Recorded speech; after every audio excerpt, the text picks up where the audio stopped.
Anong pangalan mo? Maricar po. Maricar Galan. Hi. Saan ka sa Pilipinas? Romblon. Romblon. Anong work mo dito? On-call cleaner po. On-call cleaner. Sa Pilipinas, paano ka nag-apply?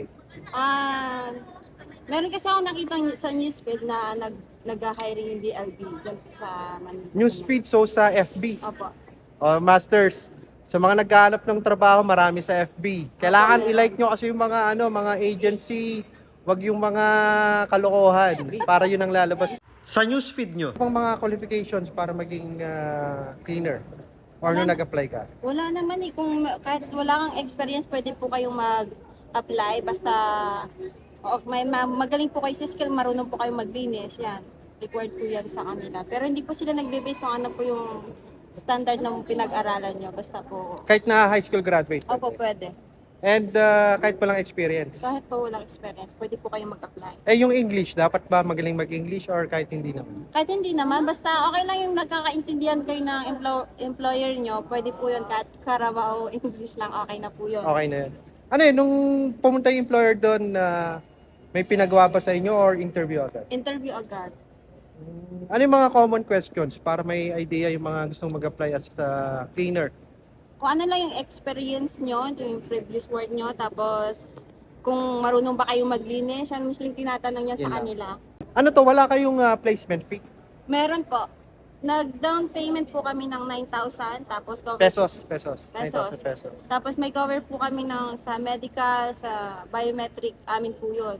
Tapos pag dating namin dito, kinat-salary kami ng 750 kinat-salary kami by 3 months.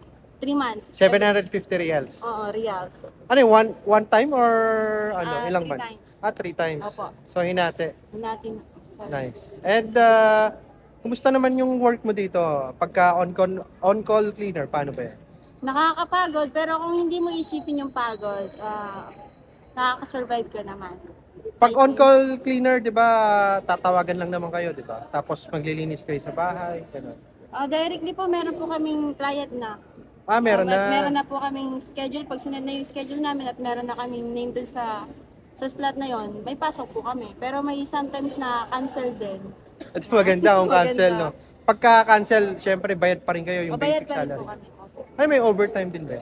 Wala kaming overtime. Wala kayong Sa overtime. shift 2 kami eh. Shift A, shift B. 4 hours lang po. Pag naglilinis ba kayo doon, ano yun, company or bahay? Meron po kaming bahay, apartment. Minsan po sa kami sa school. Depende po kung sino po yung mga nagre-request sa amin ng mga employee. Ikaw, saan ka ba? Minsan po apartment. Apartment. Pag naglilinis ka, ikaw lang ba or may kasama ka? Mostly mag-isa, pero pag maraming ginagawa sa bahay ng client, 2 kami, minsan 3. Ganyan. Pagka mag-isa ka, safe ba naman? Safe po. Yun ang usually na tanong ng mga Safe po. alam mo naman dito, Saudi or Opo. Pero may iba talaga na hindi talaga maiwasan yung ganong bagay. Pagka ganun, anong ginagawa niyo? Sinasabi niyo sa supervisor? Opo, sinasabi namin, tapos nagre-report agad kami. Pagkatapos ng investigation na totoo nga yung nangyari, block na po yung client namin. Ano yun, inaano sa police? Opo. Nice. Safe naman pala, Masters. And syempre, sahod reveal naman tayo dyan. Kahit na range lang para safe. Nakaka-survive din. Basta nakaka-survive po siya. Pero okay naman, Okay naman po. Okay yung sahod. Worth it naman siya. Yung ano nyo pala, di ba may accommodation kayo, tapos free transpo. So yung sahod nyo sa inyo na lang, wala kang kaltas. Wala. Pero meron din po pag absent kayo. Pag absent may Opo, kaltas. may kaltas. Ano yun, equivalent to 1 day or 2 days? 1 day. 1 day lang. Pero pag lagi nyo pong ginagawa yung lagi kayong absent, equivalent na ng 3. 3.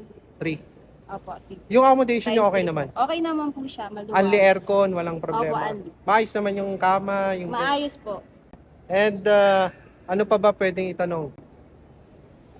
Ano? Ano May pa? boyfriend na ba ako? Yun, ay, baka may nagtatanong. Baka sino po yung mga single dyan? Hello po, available po ako. Ito, sa mga sa Jeddah to. Dito lang po sana sa Carrefour, okay na po. Sa mga gustong mag-apply, ito ang account ni Ate Maricar. Every Friday pala nandito Opo, sila. nandito po kami. Dito kayo dinadrop, no? Opo, dito po yung droppings, no? Yan, 1 p.m. hanggang 8 p.m. Shoutout po sana, taga Romblon. Okay, Like and and follow for Master Bay po. ay maraming salamat, Maricar. And ano, sahod reveal. Sa... Basta, nasa 2,000. Kasama na tip doon. Kasama na yung tip yung 2,000, hindi pa? Kasama na doon sa Kasama na, 2,000. kasama na. Sa bagay, libre naman yung accommodation, libre then po kami lahat. pati transpo. Oh, okay na. Okay na po yun. Wala nang kaltas yun kasi wala namang income tax dito sa Saudi. Opo. Walang food allowance? May kasama na po doon. Kasama na. Opo. Nice, nice. Okay, Maricar, maraming Sige po, salamat. thank you po.